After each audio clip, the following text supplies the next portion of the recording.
Ramadan.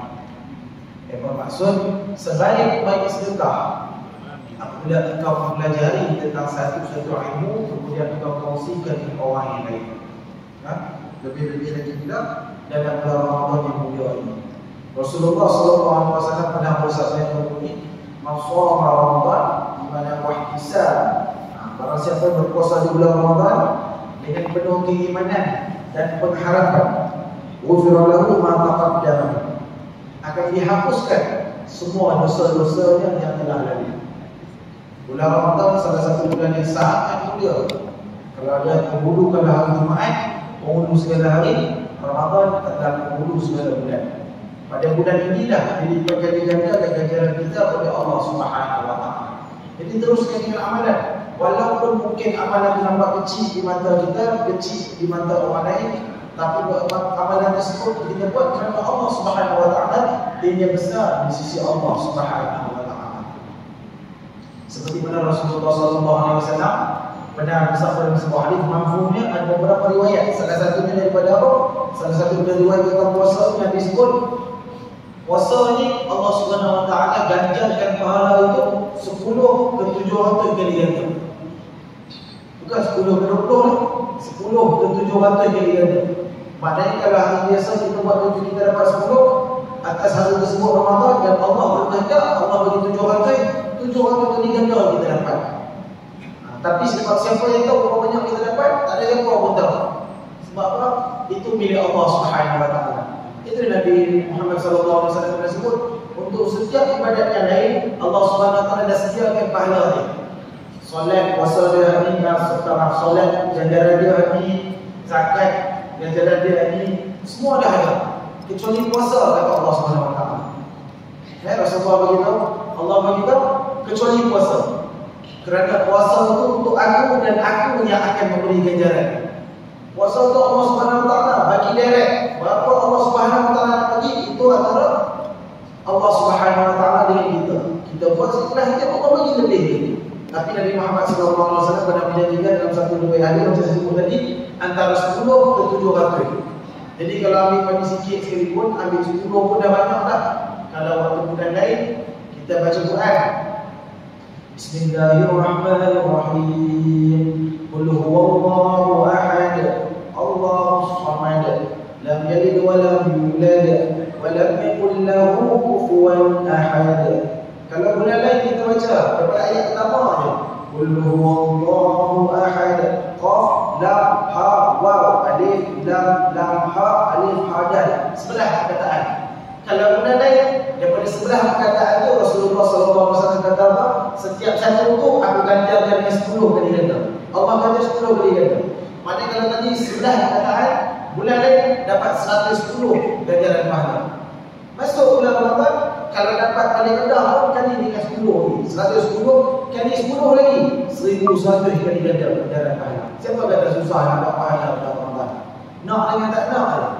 Surah Al-Ikhlas tadi bawa ayat pertama dah dapat 1100 ganjaran pahala. Kalau Allah bagi pada sikit. Kalau Allah bagi 700 yang penuh, agak-agak 110 kali 700, berapa banyak pahala kita dapat. Nak bagi tahu bulan Ramadan ni satu kata apa, peluang dapat pahala yang sangat-sangat banyak. Sebab tu kalau ada sahabat-sahabat kita yang nak berubah bulan Ramadan, jangan down dia. Jangan kutuk dia, jangan jatuhkan dia. Jangan kita lihat, masuk dalam Ramadan je baik. Kita hanya Ramadan habis. Amboi, masuk Ramadan baik selalu. Tiba keluar, jadi balik. Tak apa tuan-tuan. Kenapa saya kata tak apa? Sekurang-kurangnya ada sebulan bulan Ramadan tu dia jadi baik. Daripada dia jadi tak baik sepanjang tahun. Memang ada sahabat-sahabat kita yang kita kena beritahu dah. Masuk Ramadan duduk selalu. Baik. Elok tak baik, elok jadi baik. Tak mustahil. Tapi mungkin atas doa daripada kita untuk dia jadi baik, mungkin setahun tu tak jadi, 2 tahun tak jadi, 10 tahun tak jadi, lagi 20 tahun, 30 tahun mungkin benda tu jadi baik atas dia. Biarlah dia dapat sebulan dia jadi baik, daripada setahun kepanjangan dia jadi tak elok kepanjangan. Nah, baik. Allahumma shalli ala sayyidina Muhammad wa Muhammad. Tadi tu wafat saja dalam bulan Ramadan yang kita petik sikit antara kelebihan-kelebihan bulan Ramadan. Nah, bagaimana kitab yang sebelum kita buka sebelum ni tentang indahnya akhlak Rasulullah SAW last time berbincang mengenai 3 perkara: cakap perkataan yang baik, melayan tetamu, dan juga adab kecil tetangga. Alhamdulillah dah habis dah part tu. Lepas beberapa kali kelas, rasa lebih beberapa kali lah, alhamdulillah dah habis dah, InsyaAllah. Jadi hari ini kita masuk kepada tajuk yang baru. Tajuk dia senang je, ceria dan yang gembira. Ceria dan yang gembira bukan diterapkan dalam Islam. Ya betul, ceria dan yang gembira. Kenapa? Sebab Rasulullah SAW antara orang yang paling murah dengan senyuman. Dia jumpa orang senyum, jumpa orang bagi salam. Salam ni salah satu cara untuk kita menyebarkan kasih sayang antara kita dengan satu yang lain.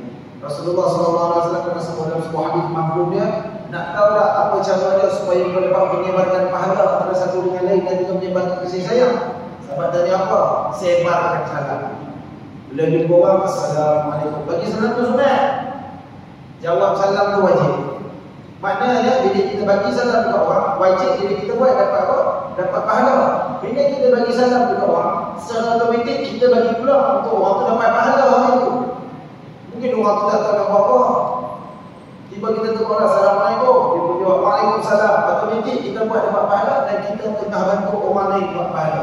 Nampak kecil je benda tu, nampak ringkas je benda tu, tapi disebabkan kita buat sunnah, insya-Allah dapat pahala. Lagi-lagi pula bila Ramadan tu bagi salam, nak bagi orang nampak riak, ceria, gembira, senyum. Rasulullah SAW pernah menyebut sebuah hadis makhluk dia, senyum itu merupakan sedekah. Kenapa senyum itu penting juga? Sebab bila kita senyum, kadang-kadang ia memberikan aura-aura positif kepada orang yang berada di sekeliling kita. Kita jumpa orang kita senyum, orang mungkin dalam keadaan mudah berdana, bila tengok kita senyum, mungkin tenang sedikit hati mereka. Itu hebat, the power of sunnah Rasulullah SAW. Apabila kita mempelajari hadis, kita akan dapati bahawa sikap ceria, gembira dan bertutur kata yang baik adalah sikap yang sangat dianjurkan ketika kita berinteraksi dengan orang lain. Dalam sebuah hadis yang diriwayatkan oleh Abu Dzar radhiyallahu anhu, Rasulullah SAW pernah bersabda, yang bermaksud, jangan sekali-kali kalian menganggap remeh satu-satu kewajiban, meskipun hanya berupa keceriaan wajah ketika kamu bertemu dengan kawan. Itu yang Rasulullah SAW. Jangan menganggap remeh setiap satu kebajikan, macam saya sebut awal-awal, meskipun berupa keceriaan wajah ketika kamu bertemu dengan kawan, kerana ia boleh memberi impak kepada orang yang berada sendiri dengan kita. Dalam hadis yang lain diriwayatkan oleh seorang sahabat bernama Adi bin Hatim radhiyallahu anhu bahawa Rasulullah SAW pernah bersabda, lindungilah diri kalian daripada neraka meskipun hanya dengan menyedekahkan sedikit rumah. Jika tiada, cukup dengan tutur kata yang baik. Bila sebut tentang ceria dan yang gembira ni, ia datang daripada banyak bentuk. Dan yang paling ketara sekali apa dia? Yang paling kita boleh nampak, pertama, qauli, percakapan apa yang keluar daripada mulut kita. Kedua, fi'li, perbuatan. Itu yang Rasulullah SAW sebut, walaupun dengan hanya menyedekahkan satu rokok di satu rumah, maka buatlah kebaikan. Kerana mungkin benda yang kita nampak kecil itu, ia dapat memberi keceriaan dan kegembiraan untuk orang-orang lain yang berada dengan dekat-dekat dengan kita. Kalau orang datang tak sedekah, mungkin dalam poket kita tak ada banyak, mungkin ada 5 sen, mungkin ada RM1 pula nak guna, nak banyak bagi, tinggal 5 sen ni, ambil bagi pula apa bagi. Mungkin kita rasa takkan ada RM50 tapi mungkin dengan 50 sen itu dapat bantu dia dalam banyak benda. Lebih-lebih lagi pula dalam Ramadan ni, alhamdulillah dapat banyak surau-surau, banyak masjid-masjid, alhamdulillah buat. Boleh kata bukan banyak, hampir semua Malaysia ni bila masuk bulan Ramadan, semua pakai bagi makan. Bukan sekadar masjid dia makan. Orang-orang yang tak datang masjid tu pun kadang-kadang bila dia masuk bulan Ramadan, dia beli makanan banyak, dia hantar ke masjid, nak bagi orang makan. Kalau masjid ni setiap hari Jumaat ada je orang hantar makanan kat tempat tu. Tapi bulan puasa ni tak tahu lah. Bulan puasa kalau letak pun orang ambil. Nanti pun disimpan tak boleh buka. Kadang-kadang tak kenal pun orang tu sembah, tapi disebabkan nak berbuat amal kebajikan, mungkin nampak pada kita nampak sikit. Ada orang letak nasi lemak, ada orang letak ayam kotak, mungkin nampak sikit, tapi mungkin ada orang yang kita tak dapat makan langsung disebabkan orang letak nasi lemak tu didapat atas bungkus nasi lemak untuk hari ini. Nampak? Ia memberi keceriaan dan kegembiraan kepada orang lain. Mengucapkan kata-kata yang baik dan berwajah ceria ketika bertemu dengan orang lain sangat-sangat dianjurkan oleh agama. Kerana sikap seperti itu dapat menumbuhkan rasa cinta dan persaudaraan di hati setiap mukmin.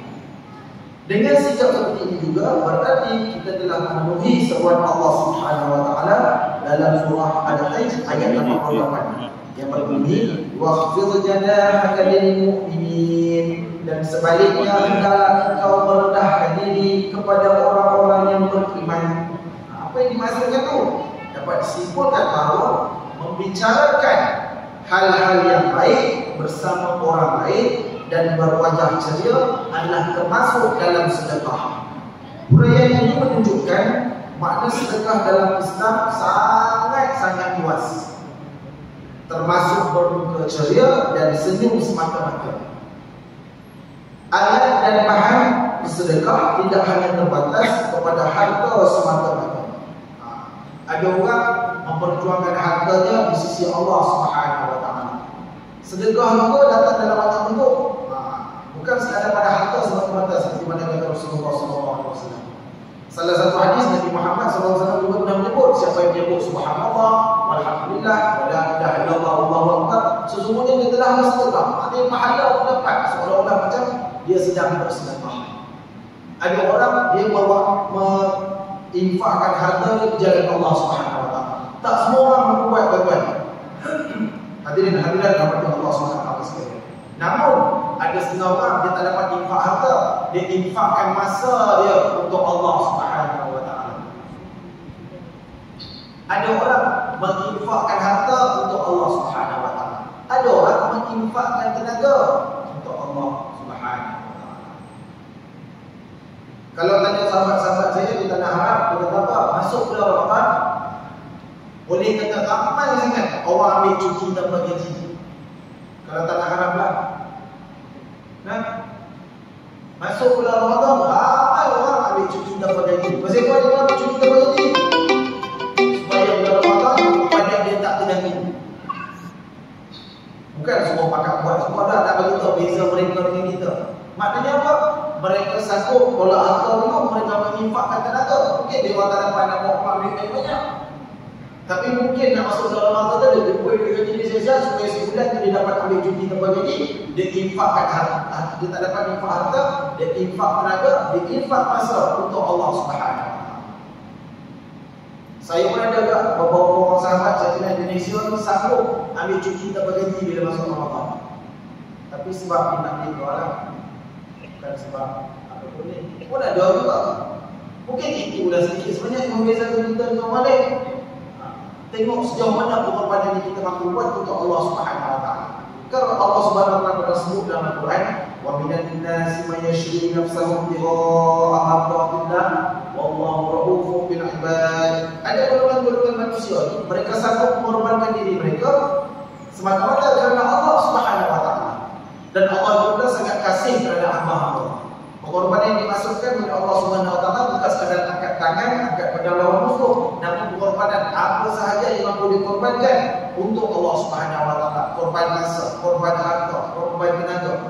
Jadi kalau dalam bulan Ramadan ni lagi banyak Allah Subhanahu wa taala lipat kali ganda kepada kita. Jadi banyakkan pengorbanan tuan-tuan. Nah, korbankan harta, korbankan masa kalau tak mampu. Korbankan tenaga mana yang kita boleh buat. Sebab apa? Kita pegang janji Allah Subhanahu wa taala. Semua yang kita buat nama Rasul Yusra, nama Rasul Yusra. Semua yang dalam kesusahan itu pasti ada kemudahan. Allah ulang tadi, dalam kesusahan itu pasti ada kemudahan. Dalam kita susah angkat sejadah kadang-kadang untuk orang solat kat luar. Dan kadang-kadang solat kat luar orang angkat sejadah ada orang luar orang angkat.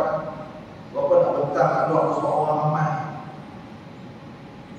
Mungkin atas tenaga dia keluar untuk Allah SWT bagi jalan banyak. Sebab apa? Dia buat untuk Allah Subhanahu wa taala. Waktu nak goreng, makanan tu tak datang keluar sendiri. Ada JK dapur yang bersusah payah, baju ayam dan sebagainya, yang buat macam-macam, siapkan kuih, siapkan makanan dan sebagainya. Semuanya Allah SWT akan ganjarkan dengan niat buat kerana Allah SWT. Dalam kehidupan sehari-hari, Rasulullah SAW tidak pernah berbuka masam atau bergerut wajah. Wajah baginda selalu kelihatan ceria dengan senyuman di bibir. Senyum dan tawa adalah kecenderungan semula jadi bagi manusia yang sangat bermanfaat, dan tidak hanya bagi diri sendiri, namun juga bagi masyarakat sekeliling. Orang Arab suka dengan hal-hal yang lucu. Mereka sangat suka dengan orang yang berlapang dada, ramah dan menyenangkan dalam berbicara. Sehingga banyak antara mereka yang memberi nama anak mereka dengan sebutan Al-Dahar, artinya orang yang senang tertawa; Basam, artinya orang yang suka tersenyum; Falik, artinya orang yang ceria; Bashir, Azlan atau Farhan, yang ketiga-tiganya bermakna orang yang riang dan gembira. Apa kena nama yang disebutkan dalam ini orang Arab ini? Kita perlu faham bahawa tanggungjawab seorang ibu dan seorang bapa itu adalah memberi anak nama-nama yang baik. Mengapa? Apa kena takkan disebabkan nama dia jadi baik, dan disebabkan nama dia jadi buruk. Tuan Rasulullah SAW sebut ada bagi nama anak-anak nama yang baik. Sebab apa? Bila kita sebut panggil nama mereka dengan panggilan yang baik, nama itu seolah-olah menjadi doa untuk mereka. Kalau nama dia ini bermaksud wahai orang yang soleh, contoh soleh kepada kita panggil dia dari soleh, maknanya wahai orang soleh, wahai orang soleh, wahai orang soleh. Tuan-tuan, hadirat rahmat Allah SWT sekalian, dalam hidup kita sehari ada beberapa momen atau beberapa detik yang mana Allah SWT akan angkat kata-kata kita, akan angkat perkataan kita, akan dimakbulkan oleh Allah SWT. Kita tak tahu bila akan ada detik-detik dan waktu itu. Dalam sehari mesti ada. Jadi mungkin disebabkan kita bagi anak kita dengan nama-nama yang baik, bila kita contoh kita bagi nama dia soleh, kita bagi orang soleh, waktu itu Allah SWT angkat perkataan pada mulut kita, anak kita akan betul nak soleh. Sebab itu selalu saya nasihatkan kepada orang, kadang orang tanya, Ustaz, boleh tolong tanya tak Ustaz, nama ni apa maksud dia? Kita ni pun bahasa Arab tak adalah pandai sangat. Lagi-lagi pula bila nak translate nama dalam bahasa Arab, dia kena cari perkataan asal dia tu. Dia tak boleh nak sebut nama penuh pun, dia kena cari perkataan asal dia. Contohnya nama dia Izzatul Syahirah. Izzatul, dia bukan Izzatul dalam bahasa Arab. Dalam bahasa Arab tu Izzah Al-Syahirah, dua betul. Kadang kita bahasa Arab pun tak baca dia, tapi dalam nama macam nama kita tak pernah ada makna. Tak ada masalah. Tapi takut-takut kita ada peluang untuk doakan anak-anak kita. Kita ada peluang untuk bagi orang doakan anak-anak kita tiap masa. Kita ada peluang untuk orang bagi orang doakan anak kita. Saya ada sahabat seorang dulu nama Arif Fahmi. Sedap Arif Fahmi. Dia adalah Arif yang tahu, Fahmi dan mengetahui dan memahami. Jadi mungkin mak bapak dia bila bagi nama tu, orang pun panggil dia Arif, dia panggil. Jadi nama-nama dia jadi orang yang tahu. Sebab itulah dia namakan satu doa buat dia. Kalau tengok apa doa nama yang tak boleh Ustaz, nama kalau dalam perkataan bahasa Arabnya ia membawa makna yang buruk, tak boleh. Setakat ni saya tak tahu ada pelik sangat. Cuma satu nama je saya beritahu, tolong yang bagi nama anak kan. Ada dalam Quran perkataan ni. Tapi mungkin dia jadi ni sebab apa? Sebab sahabat saya dulu seorang perempuan. Bapak dia bagi nama ni. Jadi tu guru saya mama kata, tu panggil bapak je, saya nak guru. Dia tanya, pasal bapak bagi nama ni, nampak perkataan dia dalam Quran. Memang dalam Quran tahu tak maksud dia apa, tak tahu. Lepas ni tu tak tahu. Sedap nama dia. Nama dia, saya tak bukan untuk dia Allah SWT dia bagi tahu sebuah peringatan. Nama sedap, Safiha Nafsah. Dalam Quran ada Man Safiha Nafsah. Ada. Maksud dia apa? Orang yang sangat bodoh, orang yang sangat tak cerdik pada diri, mempunyai kebodohan yang tinggi pada diri. Ayat itu rujuk kepada kaum-kaum yang lain. Tapi mungkin bapak dia mengaji Quran, dengar baca sedap pula bagi nama anak. Benda tu boleh satu. Bagi nama anak. Orang tak tahu buat benda yang sama. Bagi nama anak perkataan yang baik. Carilah. Biar mungkin tak apa nak modern pun tak apa, asalkan dapat makna yang baik, insya-Allah. Orang Arab juga suka memuji orang dengan sebutan dalam sin. Sin gigi. Artinya orang yang suka bertawa hingga kelihatan gigi putihnya. Basamul asyad artinya orang yang suka tersenyum hingga matanya kelihatan sepet. Atau hasbun ila al-quyuf berarti orang yang sangat gembira apabila didatangi tetamu. Begitu juga sebaliknya. Ketika mana mencegah orang lain, mereka biasanya menggunakan ungkapan abus artinya orang yang bermuka besar, kalih artinya orang yang bermuka kurang, atau artinya orang yang bermuka masam. Jadi benar-benar menjadi cuba ingatkan, walaupun sekadar saya tak kacau orang, Ustaz. Saya masam, masalah saya tak kacau orang pun. Saya tak tegur dia je pun, saya tak kata apa masalah ni. Memang tak ada, kita rasa macam tak ada masalah, tapi Rasulullah SAW anjurkan supaya kita bermuka baik. Kenapa? Mudah orang nak dekat kita, mudah dakwah kita nak sampai kepada orang. Nabi Muhammad SAW adalah manusia yang berhati bersih, penyabar, pemaaf, bijak, berlapang dada, zuhud, rendah hati, penuh kasih sayang, dan perilakunya selalu menyejukkan mata dan jiwa. Semoga kasih sayang dan keselamatan daripada Allah SWT selalu tercurah ke atas baginda. Rasulullah SAW sentiasa memamerkan sifat-sifat yang baik, memamerkan kepribadian yang baik, bukan sekadar untuk baginda sahaja, tetapi untuk kita umat-umat Nabi Muhammad SAW menerima ajaran tersebut dan diamalkan dalam kehidupan sehari-hari. Macam mana Nabi bila tengok anak-anak, macam mana tarik-tarik ke masjid, dia akan angkat anak-anak, letak atas bahu dan akan berjumpa dengan anak-anak. Bila dah menang, siapa menang dia bagi rumah semua satu. Bukan kita suruh pergi bagi rumah, budak-budak bagi rumah lagi dia tepih, tak tahu. Kat rumah pun buat orang nak rumah, tak nak. Yang dimasukkan ke apa? Memberi ganjaran, membuatkan mereka dirasa dirani, membuatkan mereka dirasa dihayati. Selalu saya pesan kepada masjid surau. Kalau di masjid ataupun surau dah tak ada sofa anak-anak, maka ada sesuatu yang tak kena dengan masjid ke surau tersebut.